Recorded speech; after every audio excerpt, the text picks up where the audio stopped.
నేను పూర్తిగా కంట్రోల్ అయిందని కానీ మంత్రి గారు ఇప్పుడు కూడా చెప్పారు మేము కంట్రోల్ చేశామని. ఇంకా పూర్తిగా కంట్రోల్ చేశామని చెప్పడం లేదు. ప్రజలు మెచ్చుకున్నప్పుడే మీరు కంట్రోల్ చేసినట్టు అవుతుంది. అంతవరకు మీ పని ఉంటుంది. ఎట్టి పరిస్థితుల్లో ఈ రాష్ట్రంలో 1 ఎకరా కూడా గంజాయి పండించడానికి వీలు లేదు. అది జరిగే వరకు నిరంతరం ఈ ప్రభుత్వం పోరాడుతుందని చెప్తుందని మీకు ఒక్క మాటలో చెప్పాలంటే గంజాయి పైన డ్రగ్స్ పైన యుద్ధం చేస్తున్నాం. ఈ యుద్ధాన్ని ఆపే పరిస్థితి ఉండదు. లేటెస్ట్ టెక్నాలజీస్ ఉపయోగిస్తాం, శాటిలైట్ ఉపయోగిస్తాం, డ్రోన్స్ ఉపయోగిస్తాం, ఇంకా ఎక్కడెక్కడ ఏజెన్సీస్ని పెట్టాలంటే అన్ని కూడా పెడతాం. అవన్నీ పెట్టి పూర్తిగా బార్డర్లో కూడా మన రాష్ట్రానికి రాకుండా కూడా చెక్ చేసి యంత్రాంగాన్ని కూడా క్రియేట్ చేసుకుంటామని చెప్పి కూడా నేను మీకు తెలియజేస్తున్నా. ఎవరైతే గంజాయి పండించే అమాయకులు ఉన్నారో వారందరికీ ప్రత్యామ్నాయ ఉపాధి కల్పిస్తాం. వారిని కూడా రిక్వెస్ట్ చేస్తున్నాం, మీరు ఎక్కడ కూడా గంజాయి పండించద్దని కూడా వారందరికీ చెప్తున్నాను. రెండోది దిశ, ఈ విషయంలో నేను 5 సంవత్సరాలు గడిచిన ప్రభుత్వంలో చూశాను. ఒక్కసారి అసెంబ్లీలో చర్చించిన దాఖలాలు లేవు, ఒక్కసారి సమీక్ష చేసిన దాఖలాలు లేవు. ఏ ప్రభుత్వమైనా చిత్తశుద్ధితో ఉన్నప్పుడు రివ్యూ చేయడం కానీ యాక్షన్ తీసుకోవడం కానీ జరిగితే కొంతవరకైనా కంట్రోల్ అవుతుంది. అవన్నీ చేయని పరిస్థితి వచ్చింది.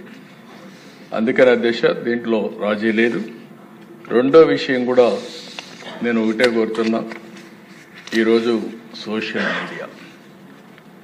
సోషల్ మీడియాను మనం చూస్తున్నాం. విచ్చలవిడితనం వచ్చింది, క్యారెక్టర్ అసాసినేషన్ జరిగే పరిస్థితి వస్తుంది, ఆడబిడ్డలు తలెత్తుకొని తిరగలేని పరిస్థితి వస్తూ ఉంది. ఇది మంచి సాంప్రదాయం కాదు. నాకు చాలా సంతోషం, అసెంబ్లీలో బూతులు లేవు. ఇప్పుడు అసెంబ్లీ అంతా కూడా సబ్జెక్ట్స్ పైన చర్చించే పరిస్థితికి వచ్చాం. ఆ 5 సంవత్సరాల అసెంబ్లీలో బూతులు మాట్లాడడం, బయటంతా భయంకరంగా ఉండడం, ప్రజాస్వామ్యం పూర్తిగా అపహాస్యం కాబడింది. అలాంటి అన్ని పోయే పరిస్థితికి వచ్చాయి. ఈరోజు మళ్ళీ రాష్ట్రంలో ఒకటే విజ్ఞప్తి చేస్తున్నాం, ఎవరైనా సరే ఆడబిడ్డల పైన అత్యాచారాలు చేసి తప్పించుకోవాలంటే ఈ ప్రభుత్వంలో వీలు కాదు. అదే చివరి రోజు అవుతుందని మరొకసారి హెచ్చరిస్తున్నాం. చాలా కఠినంగా చెప్తున్నా. ఇంకా కొంతమంది అక్కడక్కడ చూస్తున్నాను, ఆకతాయిలున్నారు, ఇష్టానుసారంగా ప్రవర్తిస్తున్నారు. వారందరికీ కూడా ఒక మెసేజ్ పోవాల్సిన అవసరం ఉంది.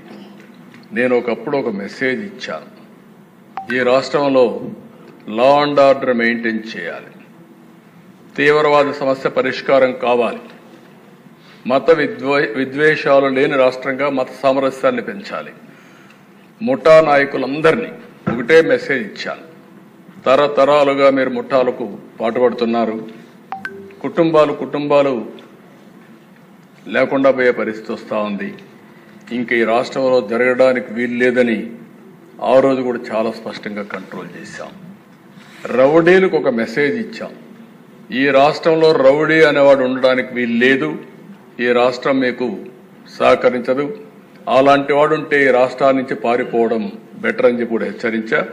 ఇప్పుడు కూడా చెప్తున్నా, ఎవరైనా సరే రౌడీజం చేసి మళ్ళా తప్పించుకుంటామంటే అలాంటి వాళ్ళని ఎట్టి పరిస్థితుల్లో వదిలిపెట్టమని అసెంబ్లీ సాక్షిగా హెచ్చరిస్తున్నారని కూడా. అయితే అధ్యక్ష, ఇవన్నీ జరగాలంటే ఈరోజు మనం చూస్తే కొన్ని చట్టాలు కూడా పగడ్బందీగా ఉండాల్సిన అవసరం ఉంది. అందుకే ల్యాండ్ గ్రాబింగ్ బిల్ నిషేధం కింద 2024 కొత్త చట్టం తీసుకొస్తున్నాం. మాకు ఏ కంప్లైంట్ వచ్చినా ఇప్పటికి కూడా ఇక్కడ అన్ని సమస్యల పరిష్కారం చేయగలుగుతున్నాం. కానీ వీళ్ళు చేసినటువంటి ఈ భూ వివాదాలు, ల్యాండ్ రిలేటెడ్ కాన్ఫ్లిక్ట్స్ అయితే భయంకరంగా తయారైనాయి. 22A ఉపయోగించారు, రికార్డ్స్ తారుమారు చేశారు, ప్రభుత్వ భూములు కొట్టేశారు, ఫారెస్ట్ భూములు కొట్టారు. ఇవి మామూలుగా ఫారెస్ట్ భూముల దగ్గరికి ఎవరు పోరు, అలాంటివి కూడా జరిగే పరిస్థితి వచ్చింది. అందుకే ఈ ప్రత్యేక చట్టం కూడా గుజరాత్లో చాలా బాగా పనిచేసింది. ఎవరైనా సరే ల్యాండ్ గ్రాబింగ్ చేస్తే, భూ కబ్జాలకు పాటుపడితే ప్రభుత్వం కేసు పెట్టిన తర్వాత దాన్ని ప్రూవ్ చేసుకునే బాధ్యత కూడా వాళ్ళపైనే ఉంటుంది. దాంట్లో మళ్ళీ ఏమాత్రం కూడా ఉపేక్ష లేదు. అలాంటి పగడ్బందీ చట్టాన్ని కూడా తీసుకొస్తున్నాం. ఈ చట్టం ద్వారా ఎక్కడైనా ఎవరైనా సరే భూ కబ్జా చేయాలంటే భయపడే పరిస్థితి రావాల్సిన ఉంది. అలాంటి చట్టాన్ని కూడా తీసుకొస్తామని చెప్పి కూడా నేను మీకు తెలియజేస్తున్నాను. అదే మరి అధ్యక్ష, ఈరోజు టెక్నాలజీ డ్రోన్స్ ఉపయోగిస్తున్నాం. ఇంకా మా వాళ్ళందరూ మాస్టరైజ్ చేస్తున్నారు. అవసరమైతే డ్రోన్స్ ద్వారా నైట్ పెట్రోలింగ్ కూడా చేయడానికి, పోలీస్ పెట్రోలింగ్ బదులు డ్రోన్ పెట్రోలింగ్ చేయడానికి కూడా శ్రీకారం చుడుతున్నాం. సీసీటీవీ కెమెరాలు పెడుతున్నాం. లేటెస్ట్ టెక్నాలజీ పెడుతున్నాం. ఒక్కొక్కసారి అధ్యక్ష చాలామంది కేసుల్లో తప్పించుకుంటున్నారంటే నేరాలు చేయడం, సాక్ష్యాలను తారుమారు చేయడం, తద్వారా పనిష్మెంట్ లేకుండా తప్పించుకునే పరిస్థితికి వస్తున్నారు. కానీ ఇటీవల డిపార్ట్మెంట్ మీరు చూస్తే చాలా గట్టిగా పనిచేసి 2-3 నెలల్లోనే శిక్షలు పడే కన్విక్షన్ వచ్చే పరిస్థితి తీసుకొచ్చారు. దానికి డిపార్ట్మెంట్ మనస్ఫూర్తిగా అభినందిస్తున్నా. ఇది వండర్ఫుల్ వర్క్. దీన్ని ఇంకా పకడ్బందీగా మనం చేయాల్సిన అవసరం ఉంది. ఇది కూడా చేస్తామని చెప్పి నేను మీకు తెలియజేసుకుంటూ